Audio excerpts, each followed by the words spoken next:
Muslim cope. Non-Muslims living under Muslim domination should not complain about having to pay џизје because Muslims have to pay zakat. Also, Muslims living in non-Muslim lands have to pay taxes to non-Muslim governments, so it is reasonable for non-Muslims living in Muslim lands to pay the џизје. Furthermore, paying џизје is the better alternative to enslavement and death. Fiqh fact.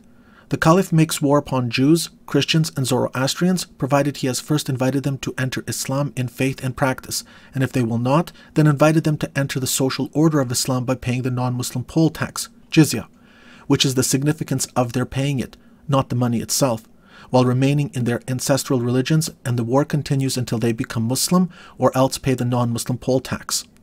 Fiqh fact. The taking of џизје from dhimmis, that which is obligatory for them in our regard.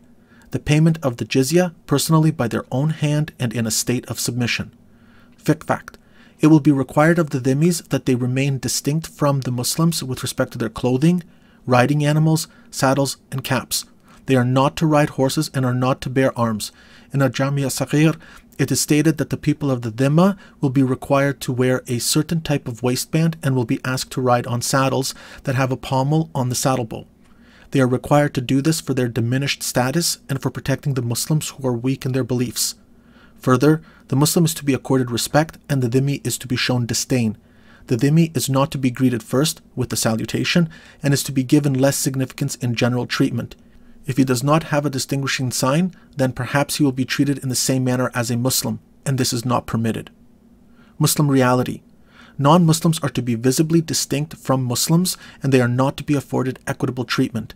Rather, the forceful imposition of џизје by Muslims on non-Muslims is primarily meant to establish a social order whereby Muslims purposefully treat non-Muslims in degrading and humiliating ways.